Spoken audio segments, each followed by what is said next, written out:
Hello and a warm welcome to the channel. If you're searching for cross-dressing stories that are heartfelt, thought-provoking, and deeply empowering, you're in the perfect place.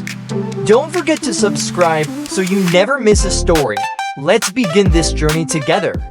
My name is Kathy, I'm 21, and I have a secret obsession, a craving not many people would understand: lingerie. It's not just the beauty of lace, the softness of silk against my own skin, but the vision of sharing it, of seeing my man immersed in that same sensual world. Trey, my current boyfriend, was, in my eyes, perfect raw material. He had that rugged, masculine appeal, but I'd always sensed a hidden feminine side lurking deep within, just waiting to be coaxed out. And I, with a track record of successfully feminizing 2 ex-boyfriends, felt supremely confident I knew just how to awaken it. It all started innocently enough, almost by chance. I wanted to test the waters with Trey, see if he was as pliable as I suspected. "Honey," I purred one weekend evening as we were snuggled up on the sofa watching a movie. "I got something really cute, and I want you to try it on." Trey turned, a curious glint in his eyes. "What is it, babe?" I flashed him a smile, the kind I knew he couldn't resist, and then, from a crisp paper bag, I pulled out a silk nightgown. It was a deep sapphire blue, floor-length, exactly like the one I was wearing, except mine was a delicate rose pink. "I thought it would be adorable if we had matching sets," I said, my voice dripping with sweetness. "Besides, this silk is incredibly soft. I bet it's way more comfortable for sleeping than those old cotton pajamas of yours." Trey looked at the nightgown, then back at me. There was surprise in his expression, but no outright revulsion. He took it from me, his slightly rough fingers gliding over the smooth, cool silk. He hesitated. It is soft." "Try it on, baby," I encouraged, my voice full of eager anticipation. "Just for sleeping here at home. I really want to see what you look like in it." He hesitated for a moment longer, a flicker of uncertainty in his eyes, but then he nodded. "All right, if you really want me to." Later that night, when Trey emerged from the bathroom wearing the silk nightgown, my heart did a little flutter kick. The garment draped surprisingly well over his frame, highlighting his broad shoulders and strong back, yet the fluid silk lent him an entirely different, almost ethereal allure. He looked a little sheepish, but when I threw my arms around him, cooing about how fantastic he looked, a small smile played on his lips. Our night, needless to say, was incredible. The sensation of soft silk brushing against silk, that novel feeling, seemed to ignite an extra spark between us. I felt a thrill course through me.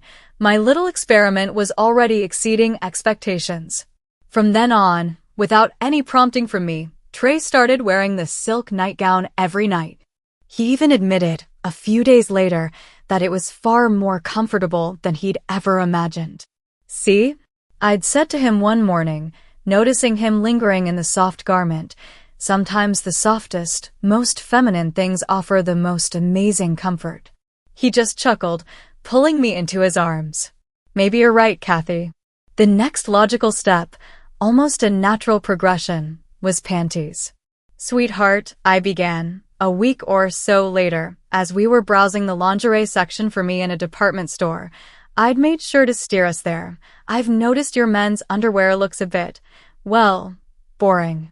Why don't you try some of these?" I held up a few pairs of soft, women's cotton briefs, simple cuts, but with cute little patterns. "They'd match your nightgown perfectly."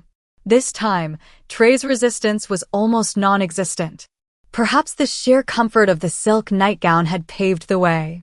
"If you like them," he said, his default answer whenever he sensed I really wanted something. I picked out a few solid colors for him: navy, gray, and a couple with tiny floral prints. Back home, he tried them on. "Not bad," actually, he conceded, a hint of surprise in his voice.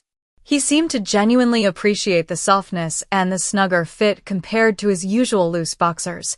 It wasn't long before his underwear drawer was discreetly populated with pretty, feminine panties. I smiled to myself, a satisfied little hum in my chest. My prey was slowly, surely, being drawn into the silken web I was spinning. Each small acquiescence was a victory, a step closer to my ultimate goal. He was so easy to please, and it pleased me immensely to see him yielding to my desires. I wasn't an amateur at this game. My previous 2 boyfriends, after a period of what I like to call gentle conditioning, had fully embraced, even adored, wearing bras and girdles 24/7. I knew how to choose my words, how to orchestrate coincidental situations, and how to use my enthusiastic approval as a potent stimulant. With Trey, I sensed an even greater malleability, a deeper desire to please me, which made my plans unfold with delightful ease. Summer arrived, bringing with it a wave of sweltering heat. The silk nightgown, though soft, sometimes felt a bit too warm for Trey. This, I recognized instantly, was the perfect opening to introduce the next item on my agenda, the camisole. "Honey, look what I found," I exclaimed one evening, holding up a delicate, blush-pink lace camisole with a matching pair of lace-cheeky panties. "The fabric is so light and airy, it'll be absolutely perfect for sleeping in this heat." Trey eyed the set, his gaze lingering on the soft lace. "It looks awfully feminine, Kath," he said, but there was no real objection in his tone, more a statement of fact. "Feminine is beautiful, sweetie," I cooed, pulling him closer. "Just try it. I think it'll look amazing on you. Besides," I added, playing one of my trump cards, "then we'll have another matching set to wear." The matching angle always worked wonders with him. It made him feel special, connected, and I knew it turned him on a little, which in turn turned me on a lot. He examined the camisole, then looked at me, my eyes wide with hopeful expectation. All right," he sighed, a playful exasperation in his voice that I knew meant he was giving in. "Anything for you, babe." When Trey emerged in the new sleep set, I practically held my breath.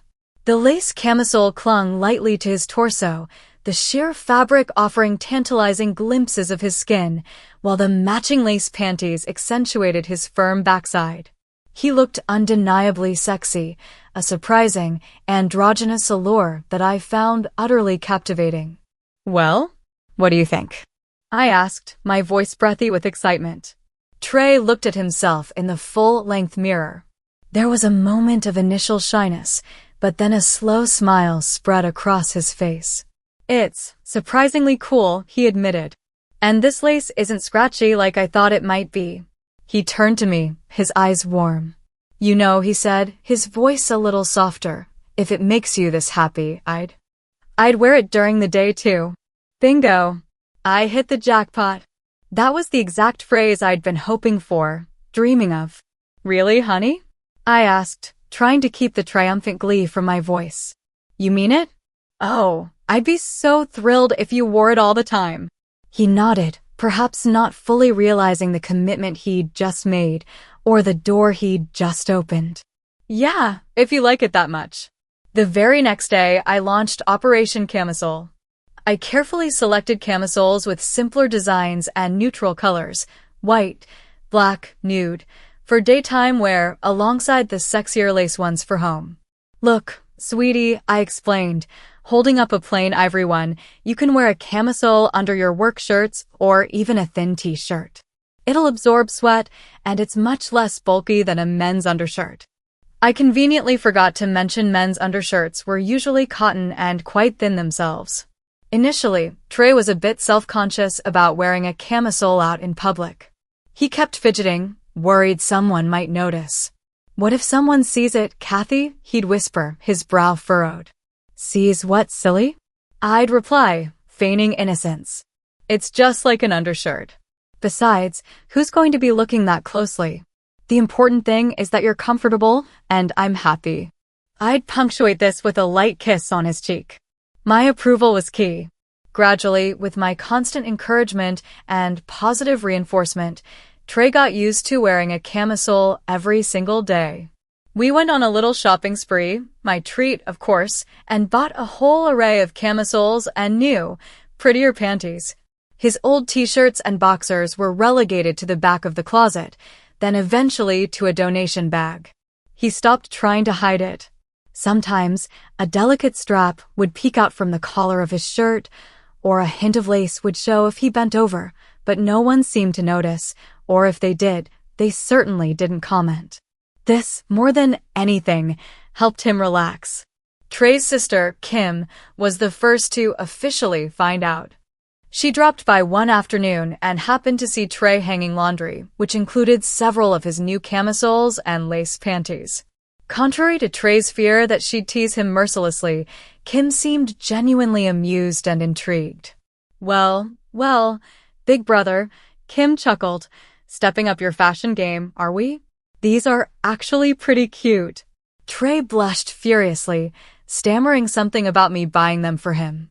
I stepped in smoothly, linking my arm through Trey's and smiling at Kim. That's right, Kim. I think Trey looks so much more comfortable and adorable in these. Kim winked at me. I get it. As long as my brother's happy and my future sister-in-law is satisfied, it's all good. Kim's easy acceptance was like a soothing balm for Trey's lingering anxieties and a huge boost for my agenda. I knew I was on the right track. He was completely at ease with the camisoles, and I could feel him melting further into my sweet, gentle control. He was learning that pleasing me brought him a unique kind of pleasure too. Trey's acceptance of wearing camisoles 24/7 was a major victory, a delightful milestone, but for me, it was merely a stepping stone. The ultimate prize, the crowning glory of all my efforts, was the bra. I'd spend hours daydreaming about it, Trey in a delicate lace bra, perhaps one with a little soft padding to create a subtle shape. Just the thought sent shivers of anticipation down my spine. The perfect opportunity presented itself one Saturday afternoon when I suggested a shopping trip to Victoria's Secret. My friend, Tammy, worked there, and her presence, I reasoned, would make the whole endeavor feel more casual and less intimidating for Trey. She was in on my general interests, though not the specifics with Trey, yet. As we stepped into the store, a veritable wonderland of silk, lace, and feminine fragrance, Trey looked a little overwhelmed, but he dutifully trailed behind me. I pretended to browse for myself, casually flicking through racks of bras, all the while sneaking glances at his reactions. Tammy spotted us and came over, her usual bright smile in place. Kathy. Trey. Hi guys, good to see you. Tammy chirped. Her eyes, I noticed, flickered obstaculos to Trey's collar, where a thin, nude camisole strap was just barely visible. She gave me a tiny, almost imperceptible wink. I grinned. Hey, Tammy. Just seeing what's new. I pulled Trey closer to a display of gorgeous lace bras. Actually, Tammy, I began, lowering my voice conspiratorially to create an air of intimacy.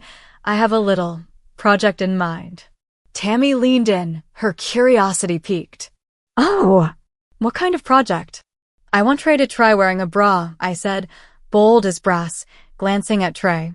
He visibly started, a blush creeping up his neck. This was it. The moment of truth.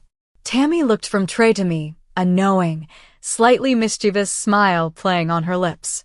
Well, now that's an interesting idea.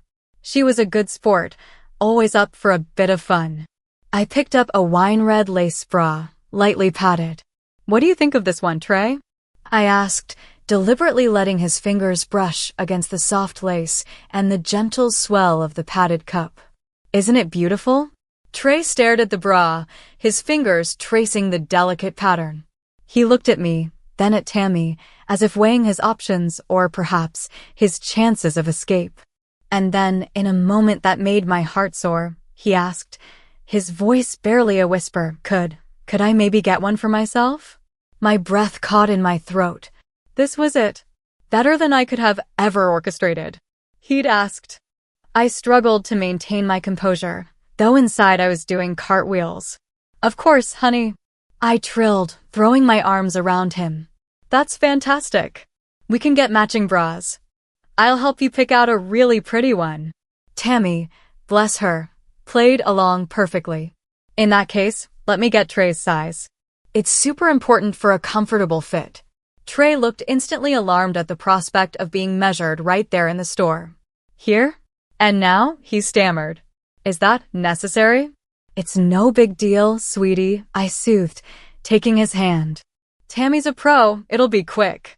And getting the right size means it'll feel amazing and look great. My reassurance, coupled with a squeeze of his hand, seemed to work. Tammy chimed in, Don't worry, Trey. I can do it in a more private fitting area. Honestly, we get guys in here all the time buying lingerie for their girlfriends, or even for themselves. It's really not a big deal. Her calm, professional demeanor seemed to finally put him at ease. Tammy led Trey to a curtained-off section. I waited outside, my heart thumping with a mixture of excitement and nervous energy. A few minutes later, they emerged. Trey's a 34A, Tammy announced with a smile. Pretty common size, lots of cute options. A 34A? I repeated, a wave of pure elation washing over me. Perfect. A lightly padded A-cup would create a subtle, feminine curve, not too obvious, but definitely noticeable and, more importantly, feelable. I quickly selected a black lace bra for him, similar to the red one I'd been admiring, along with a matching pair of lace panties. Go try it on, I urged, handing the set to Trey. I waited outside the fitting room, practically vibrating with anticipation. After what felt like an eternity, Trey peeked his head out and beckoned me in. He was wearing the new bra. Even as an A-cup, the light padding gave him a delicate, pretty swell under his camisole. He looked a little flustered, but there was an undeniable curiosity, even a hint of pleasure, in his eyes. So, how does it feel? I asked, my voice full of suppressed excitement. It's not bad, he admitted, his hand self-consciously drifting to his chest. Actually, it's kind of comfortable. The fabric is soft, and it fits well. You look amazing.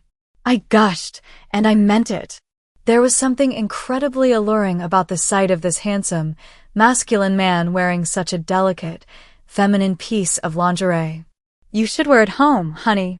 Trey looked at me, then at Tammy, who was now beaming at us from the doorway. Wear it home. Absolutely. Tammy chimed in. Go for it. Lots of people do. Think of it as a fun new experience. Despite his initial hesitation, Trey eventually agreed. He pulled his t-shirt back on, but I knew, and he knew, that underneath lay a delightful, little fun secret. As we left the store, hand in hand, I felt an overwhelming sense of pride and accomplishment. I had done it. My Trey was now a bra wearer.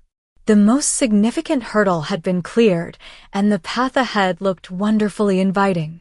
He was mine, more completely than ever before. Back home, the thrill of our Victoria's Secret adventure still buzzed in the air. Trey seemed a little preoccupied, occasionally, almost unconsciously, touching his chest where the new bra lay hidden beneath his shirt. I knew I had to reinforce this victory immediately, to normalize it, to weave it into the fabric of our daily lives. You remember, sweetie, I said later that evening as we were making dinner, my voice a careful blend of sweetness and playful sternness, you did sort of promise you'd wear a bra 24/7. Even when you're mowing the lawn. I deliberately chose a very manly activity to test his commitment. Trey, who was chopping vegetables, paused mid-slice. Even then? Of course, I purred, slipping my arms around his waist from behind. A bra is just like panties, honey, a basic part of everyday wear. Besides, I nuzzled his neck, I love knowing you're wearing it for me. My touch and gentle words were, as always, a potent combination. He let out a soft sigh, one that didn't sound like protest, more like resigned acceptance. All right. If it makes you happy, Kath. I smiled against his back. You know it does, baby. You know I love you for it. A few days later, Kim, Trey's sister, was scheduled to come over for dinner. This was the perfect opportunity, I thought, to officially unveil Trey's new accessory to family, to further normalize his bra wearing in a supportive environment. When Kim arrived, Trey was wearing a casual, thin t-shirt around the house. It wasn't see-through, but if you looked closely, you could just make out the faint outline of the bra beneath. We were chatting in the living room when Kim, who has an eagle eye for detail, suddenly narrowed her gaze at Trey. "Hey, bro," she said, a teasing note in her voice. "Are you bulking up? You look a little fuller in the chest department." Trey jumped, his face flushing a brilliant shade of crimson. I bit back a giggle. "You've got sharp eyes, Kim," I said, deciding to take the direct approach. "It's Trey's new special something." Kim looked from me to Trey, her eyes wide with curiosity. "Special something? What is it?" Trey was tongue-tied, fumbling for words. I moved closer to him, and with a playful flourish, I gently tugged at the neckline of his t-shirt, revealing a sliver of the black lace bra strap. "This little number right here." Kim's jaw dropped for a second, then she burst out laughing, a genuine, delighted laugh, not a mocking one. "Oh my God. Trey, are you seriously wearing a bra?" She didn't seem shocked or disapproving in the slightest. In fact, she looked thoroughly amused and even impressed. She even bounced over to him and playfully snapped his bra strap through his t-shirt. "Work it, big brother. That takes guts." Trey, seeing his sister not only not making fun of him but actually being supportive, visibly relaxed. He scratched the back of his neck, a sheepish grin spreading across his face. "Well, Kathy wanted me to." "I figured as much," Kim said, winking at me. "Kathy, you have excellent taste. You have got to tell me the whole story of how you convinced him." And so I gleefully recounted the entire saga to Kim, the silk nightgown, the pretty panties and camisoles, and culminating in our fateful trip to Victoria's Secret. Kim listened with rapt attention, interjecting with giggles and playful shoves at Trey. Her enthusiastic approval was an incredibly valuable asset. It not only helped Trey feel that what he was doing was okay, but it also gave me a powerful ally. "So, what's the next step in Operation Feminize, Trey?" Kim asked later, her eyes sparkling with mischief as she helped me clear the dinner plates, Trey conveniently out of earshot in the living room. I smiled, a secretive, knowing smile. "Well, I was thinking of getting him a B-cup soon, something with a bit more padding. To give him a more defined curve, you know." I glanced towards Trey. "I had an ex," I confided in Kim, my voice full of pride, who eventually worked his way up to a C-cup and wore it with such confidence. He looked incredible. Kim clapped her hands softly. "I am so here for this. We are going to make Trey look absolutely fabulous." From that day on, Trey seemed to truly settle into the routine of wearing a bra. Every morning, after his shower, I'd have a fresh set of feminine underwear laid out for him, delicate panties, and a pretty bra. He'd put them on without a word, without any fuss. Sometimes, the bra would be quite visible under his thinner work shirts, but he no longer seemed as anxious about it. Perhaps my constant affirmation and Kim's enthusiastic endorsement had given him the confidence boost he needed. Or maybe, just maybe, he was starting to genuinely enjoy the feeling of being supported, of being enveloped in soft, feminine garments. I knew, with a thrill, that he was becoming addicted to it, addicted to pleasing me, addicted to this new version of himself. And I absolutely loved it. Even though Trey was now dutifully wearing his bra every day, and even seemed to be quite comfortable, I still felt he needed a stronger, more permanent push to fully accept his feminized destiny. I wanted this transformation to be ingrained, to become part of his subconscious, not just a conscious effort to please me. That's when I thought of Betty Smith. Betty was an old friend of my mother's, a woman in her late 50s with a kind, matronly appearance, but eyes that held a sharp intelligence and a hint of something mystical. She described herself as an alternative psychotherapist, specializing in helping people explore and embrace their hidden potentials. I knew Betty employed some rather unconventional methods, and I had a strong feeling she could help Trey on a deeper level. I called Betty, briefly explaining Trey's situation and my aspirations for him. Betty listened patiently, without a hint of surprise or judgment. "My dear Kathy," she said in her calm, melodious voice, "we all have diverse facets to our souls. Sometimes, we just need a little guidance to allow those facets to express themselves freely. Bring Trey to see me. I'll see what I can do." I scheduled an appointment with Betty for a Saturday afternoon. I told Trey we were going to visit a fascinating family friend who might offer him some interesting insights into life. Trey, ever agreeable these days, didn't ask too many questions and simply went along. Betty's home was in a quiet, leafy neighborhood with a charming little garden. She greeted us at the door with a serene smile. After a few pleasantries, Betty led us into her living room, a simply but warmly decorated space that smelled faintly of soothing herbs. "Trey, dear," Betty began, once we were settled with cups of herbal tea, "Kathy tells me you've been exploring some new aspects of yourself lately. Do you feel comfortable sharing a little about that with me?" Trey looked a bit tense. He glanced at me, and I gave him a subtle, encouraging nod. It's nothing too major, really," Trey mumbled. "Just trying out some different clothes, I guess." Betty smiled gently. "That's perfectly fine, Trey. What matters is how it makes you feel. Now, I have something here that might help you relax a bit, so we can chat more openly." Betty produced a small vial containing a few pale blue pills. "These are just natural herbs to help calm the mind and release tension." I saw Trey hesitate. "Go on, honey," I urged softly. "Betty knows what she's doing. It'll be fine." My voice was a gentle command. Eventually, Trey took 2 pills with his tea. About 15 minutes later, I noticed a distinct change in him. His eyelids grew heavy, his body seemed to sag into the armchair, a look of profound relaxation on his face. Betty then began to speak to Trey, her voice a low, rhythmic drone, like a gentle stream.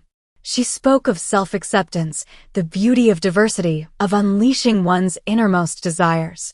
She looked directly into Trey's eyes, which seemed to have a glazed, faraway look. Trey stared back, his gaze unfocused, almost as if he were in a trance. I sat by, a silent observer, a thrill of anticipation mixed with a faint, unacknowledged unease prickling at the back of my mind. I didn't know exactly what Betty was doing, but I had a powerful sense it was working. The conversation, which was more of a monologue from Betty, lasted for about an hour. When she finally fell silent, Trey remained in his dreamy state. Betty gently touched his cheek. "Trey? How are you feeling, dear?" Trey blinked a few times, looking around as if waking from a long, vivid dream. He looked at Betty, then at me, a slow, almost childlike smile spreading across his face. I feel really good," he said, his voice a little husky. "So light." Betty and I exchanged a knowing glance. "Everything is perfectly fine, Trey," Betty said warmly. "You are now fully ready for your new life." "New life," Trey repeated, a touch of confusion in his dreamy eyes. "That's right, sweetie," I chimed in, taking his hand, which felt soft and yielding. "A life where you can be your true self, free to express every wonderful part of who you are." The miraculous, or perhaps slightly unnerving, effects became apparent almost immediately. When we got home, Trey started doing household chores he'd always complained about, cooking, washing dishes, with a cheerful, uncomplaining attitude. Later that evening, when I playfully took out my makeup kit and suggested I wanted to pretty him up a little, he offered no resistance. He sat placidly as I applied eyeliner, blush, and a touch of lip gloss. He looked at his reflection in the mirror, not with discomfort, but with a faint, pleased smile. I knew Betty Smith had worked her magic. My Trey seemed reprogrammed. He was more docile, more agreeable, and completely accepting of everything I wanted for him. A tiny sliver of guilt tried to wedge its way into my consciousness, but the overwhelming joy of seeing my plans come to such perfect fruition quickly snuffed it out. Trey was fully prepared, and so was I, prepared to lead him into the next, even more exciting stages of his beautiful feminization.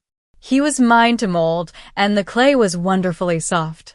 After this session with Betty Smith, Trey was like a new man, or rather, a new, more feminine version of the man I adored. He didn't just tolerate wearing women's lingerie, he seemed to embrace it with a serene, almost blissful acceptance.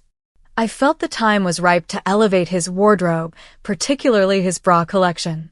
The lightly padded A-cup had served its introductory purpose beautifully, but now I craved something more dramatic, something that would truly create a figure. One Saturday afternoon, I steered Trey towards Macy's, a larger department store with a more extensive and upscale lingerie section. "We need to find you some gorgeous new things, honey," I announced, my voice bubbling with enthusiasm. "Especially bras. I want you to try a new style, something really iconic." Trey smiled his sweet, compliant smile. "Whatever you think is best, Kathy. You always know." His complete trust, his utter surrender to my judgment, filled me with a warm, possessive glow. As we entered Macy's lingerie department, my eyes were immediately drawn to a display of retro-style bras, the kind with that distinct 1950s pointed cup silhouette. They were designed to create a bold, uplifted, and very prominent bust line. I picked out a stunning one in a creamy satin with intricate stitching. "This is it," I declared. "This one will look absolutely divine on you, Trey." Trey looked at the bra, a flicker of bewilderment in his eyes. It looks awfully big, Kathy. Much bigger than the ones I have." "That's the point of an upgrade, sweetie," I chuckled, taking his arm. "Come on, into the fitting room. You'll see how fabulous it is." Inside the spacious fitting room, I helped Trey off with his T-shirt. He stood passively while I unhooked the A-cup bra he was wearing. Then I handed him the retro bra. "Put this on, honey." He fumbled a bit with the larger, more structured garment. It took him a moment to fasten the hooks at the back. When he straightened up, the bra created an entirely new silhouette. The pointed cups jutted forward, but they were still somewhat empty.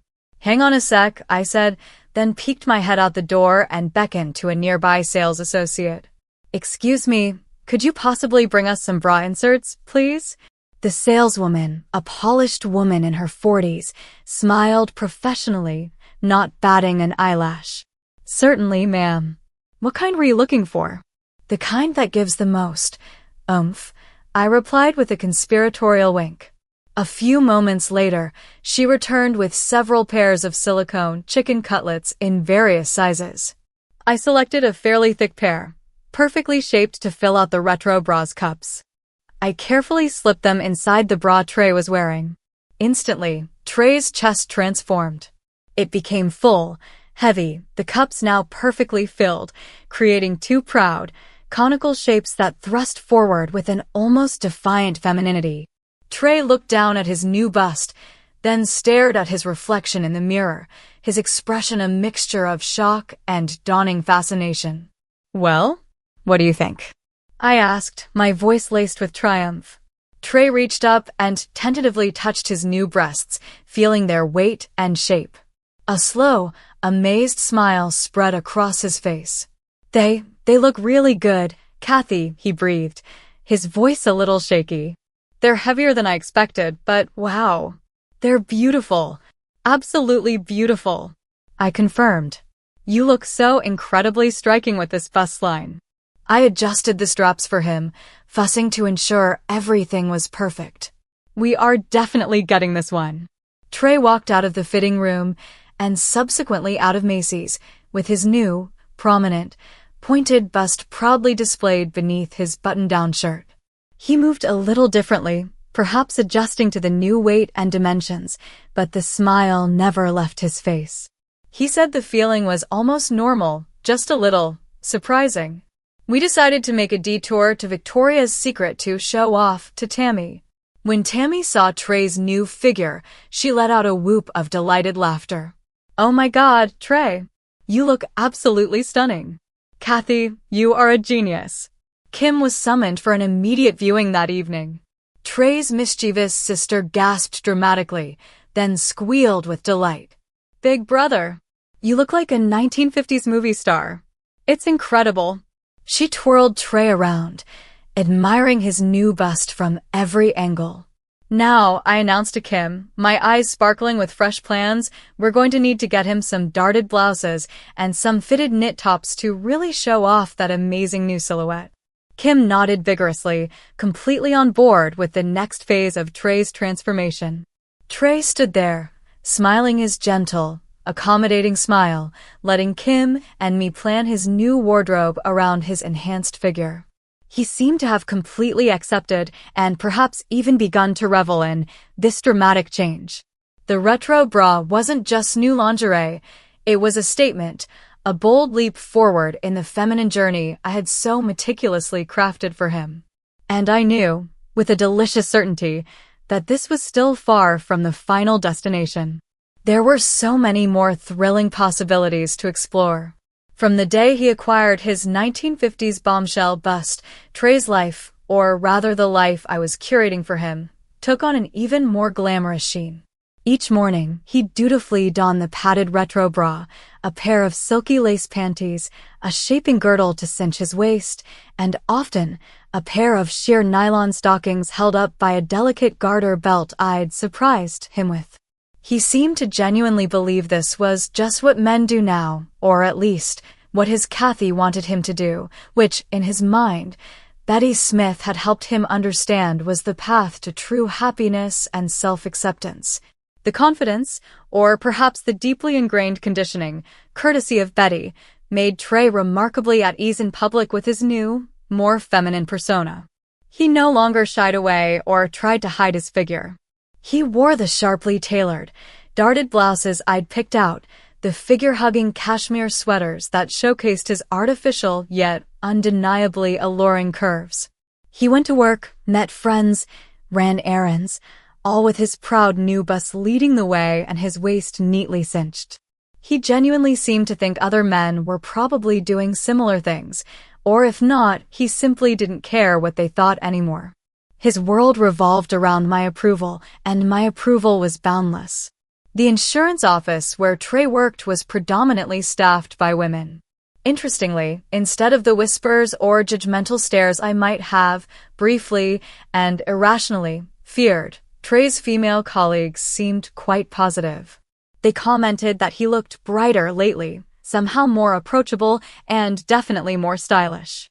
Perhaps the change in his attire had subtly altered his demeanor, making him appear softer, more congenial in their eyes. Or maybe they were just intrigued and a little charmed by a man who dared to be so different. One Monday, Trey decided to wear his favorite retro bra to work, paired with a cream-colored silk blouse with pronounced darts that I'd found for him. The ensemble was, to put it mildly, a showstopper. As he walked into the office, several female colleagues did a subtle double take, their eyes lingering for a moment on his impressive frontage. Pam, a cheerful, outspoken colleague in her late 40s who worked in Trey's department and was known for being a bit eccentric and very friendly, approached him during the lunch break. "Trey, honey," she began, her voice full of warm amusement, "you are looking exceptionally striking today. I absolutely love that look on you." Trey smiled, a little bashfully but with an undercurrent of newfound confidence. "Thank you, Pam. Kathy has a real eye for these things." Pam chuckled. "Your Kathy certainly does. And listen, just between us girls," she leaned in conspiratorially, "my husband, Paul, has a few similar interests. He enjoys wearing lingerie too, and sometimes he likes a little enhancement for fun." Trey looked genuinely surprised. "Really, Pam?" "Absolutely," Pam affirmed. "So, I totally get it. And say, are you using those silicone inserts that just slip into the bra cups?" Paul says the adhesive ones, the kind that stick right to your skin, feel much more real and stay put better. If you're interested, maybe we could all get together this weekend. I could introduce you to Paul. You two could compare notes. Pam's offer was like an unexpected gift. The thought of Trey connecting with another man who shared these interests, especially one who was apparently open about it, would undoubtedly help him feel even more validated and normalize his own experiences further. That would be great, Pam, Trey replied, his face lighting up with genuine enthusiasm. I'd really like that. They exchanged numbers and agreed to arrange a get-together for the upcoming weekend. When Trey recounted the conversation to me that evening, my heart sang. Everything was falling into place more perfectly than I could have ever planned.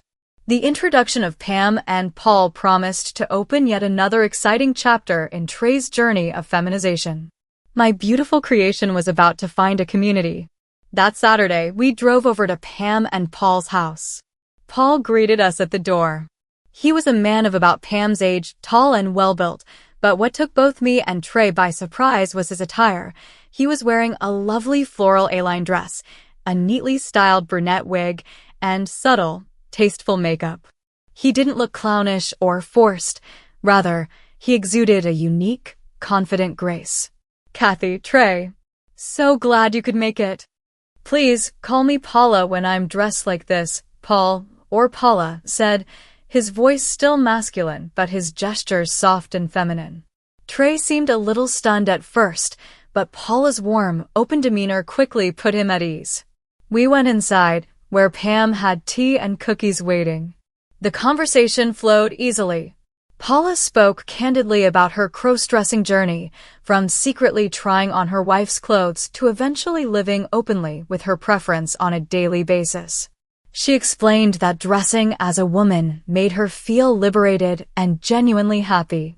Trey listened with rapt attention, occasionally glancing at Paula with a mixture of curiosity and something akin to admiration.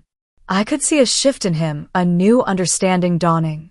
Meeting another man who not only shared similar inclinations but had taken them much further seemed to plant a new seed in Trey's mind. He started to wonder, I could tell, if he might enjoy wearing a dress. I'm planning on picking up a few new summer dresses next week, Paula mentioned, turning to Trey. If you're free, Trey, would you like to come along? You might get some fun ideas for yourself. Trey hesitated, looking to me for guidance. I smiled encouragingly and gave a slight nod. Go for it, honey. It could be a fun outing. So, the following Saturday, the four of us, me, Trey, Pam, and Paula, headed to a large shopping mall. Paula tried on dress after dress, constantly asking for Trey's opinion. What do you think of this one, Trey? Does this color suit me? Does this cut make me look frumpy? Trey, initially shy, gradually became more engaged. He offered surprisingly astute comments on styles and colors, much to Paula's delight. After Paula had selected a few dresses for herself, she picked up a stunning cobalt blue silk dress, a chic design that cinched at the waist and flared gently at the hem, and handed it to me with a knowing wink. Kathy, dear, I have a hunch this would look absolutely fabulous on Trey's figure. That girdle you have him in gives him such a lovely waistline. My heart skipped a beat. This was it.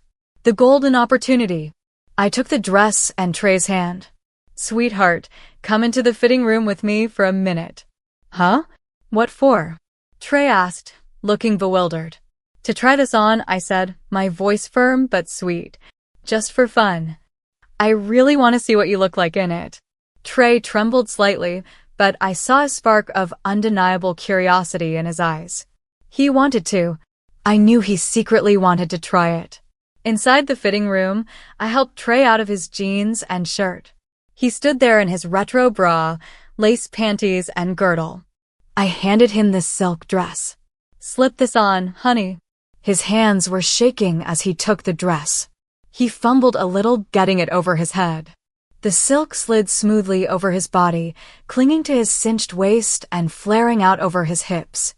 The vibrant cobalt blue was stunning against his skin. Oh, Trey! I breathed, unable to contain my admiration. You look absolutely breathtaking. Trey stared at his reflection, utterly transfixed. The dress, combined with his artificial bust and tightly cinched waist, transformed him into someone else entirely. A beautiful, alluring woman. Your current bra isn't quite right for this neckline. I mused aloud, already planning. The cups are a bit too pointed.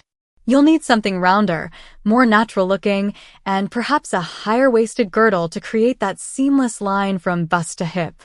I spoke as if his wearing dresses was now a foregone conclusion.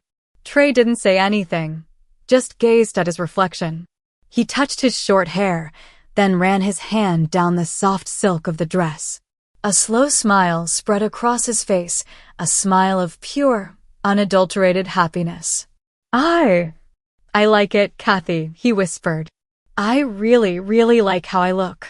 Just then, Pam and Paula, still in her feminine attire, knocked on the fitting room door. All decent in there? We're dying for a peek. I opened the door. Pam and Paula stepped inside, and both gasped when they saw Trey. Good heavens, Trey. You look magnificent. Paula exclaimed. That dress was made for you. It truly was, Pam agreed. That blue is your color. You look absolutely beautiful, honey. Trey blushed under their praise, but his eyes shone with a radiant joy. So, are we buying this dress? I asked gently. Trey hesitated for a fleeting moment. But when would I wear it? Whenever you want to, sweetie, I replied softly. Whenever you want to feel beautiful, truly free. Honey, I think you've finally found your true self. At these words, Trey's eyes welled up. He looked at me, his gaze full of profound emotion. Kathy, thank you, he choked out, tears beginning to stream down his cheeks. You helped me discover this. He nodded, a tearful, radiant smile breaking through. Yes, we're buying this dress. We all laughed, a joyful, liberating sound. Paula clapped Trey on the shoulder. Welcome to the wonderful world of dresses, my friend. You'll soon find you need so many other lovely feminine things. High heels, strapless bras, all sorts of accessories. I looked at Trey, at his beaming smile and the happy tears still glistening on his cheeks. I knew, in that moment, he was completely captivated, utterly lost to this new world. He was no longer the ruggedly masculine Trey I had first met. He had blossomed into a new, softer, more feminine version of himself, and in my eyes, infinitely more alluring. My grand design had succeeded beyond my wildest dreams. He was truly, beautifully mine. That cobalt blue dress was merely the overture. From that transformative day onward, Trey's wardrobe underwent a spectacular metamorphosis. Gone were the masculine jeans and plain t-shirts. In their place blossomed a vibrant collection of dresses in every style and color imaginable, chic blouses, flirty skirts, and sleek, figure-hugging leggings. And, of course, an ever-expanding treasure trove of exquisite lingerie, bras of every conceivable type, padded, unpadded, push-up, strapless, long line, silky panties in a rainbow of hues, waist-cinching girdles, structured corsets, and an array of delicate nylon stockings with intricate garter belts. Trey embraced these changes with an astonishing enthusiasm. He seemed to have discovered a profound joy in the ritual of dressing as a woman. Each morning, he'd spend a considerable amount of time before his vanity mirror, a new addition to our bedroom, at my suggestion, meticulously selecting his outfit, applying subtle makeup, a skill Pam and I had lovingly taught him, and styling one of the many wigs we'd acquired. He learned to walk in high heels, a bit wobbly at first, but soon with a graceful, confident stride that turned heads. Paula became Trey's closest confidant. They'd spend hours shopping together, sharing tips on fashion, makeup, and the myriad little secrets to achieving a more polished feminine presentation. Pam and I acted as their enthusiastic, glam squad, always ready with encouragement and advice. Occasionally, the four of us would have girls' nights in at our place or theirs, complete with trying on new outfits, doing each other's hair and nails, and giggling over glasses of wine like lifelong girlfriends. Trey even started growing his own hair out, though he still loved experimenting with different wig styles for various occasions. He said changing his hairstyle made him feel like he was embodying different facets of his newfound femininity, each one beautiful in its own way. His workplace gradually became accustomed to his evolving appearance. There were initial whispers and curious glances, of course, but Trey's unwavering confidence, his cheerful demeanor, and his consistent professionalism quickly silenced any potential negativity. His female colleagues, especially Pam, were his staunchest supporters. In fact, a few of them even started asking him for fashion advice. He became the office's accidental, and very chic, style icon. Our life together took on a new vibrancy.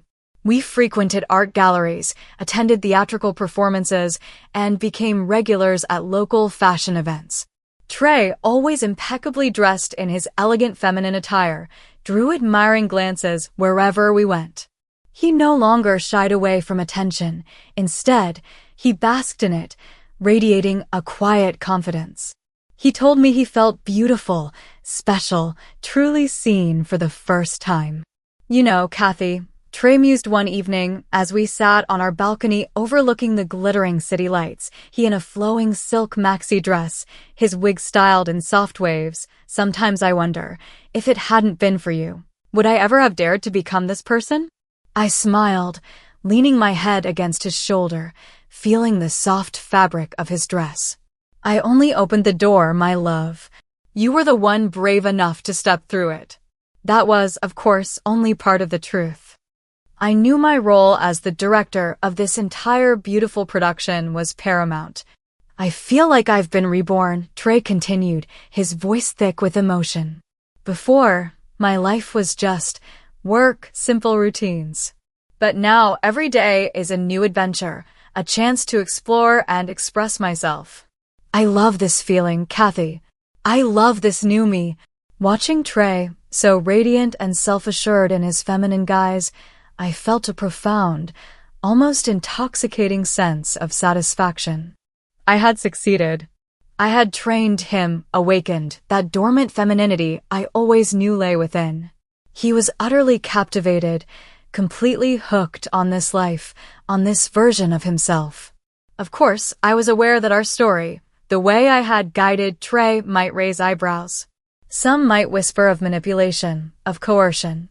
But I looked at Trey, at the undeniable happiness sparkling in his eyes, at the way he now carried himself with such grace and joy, and I was convinced I had done the right thing. The perfect thing. At least for us. Our story, Trey's and mine, is far from over. There are still so many new horizons to explore, so many more exquisite outfits to try, so many more facets of Trey's evolving femininity for me to discover and adore. I will continue to be his guide, his confidant, his greatest admirer, and the architect of his beautiful transformation. Because, after all, this was my dream, a dream made gloriously, intoxicatingly real. My Trey, my beautiful, feminine man, was now entirely, blissfully, a creature of the world I had so lovingly crafted for him. And I couldn't possibly be happier. He was my masterpiece.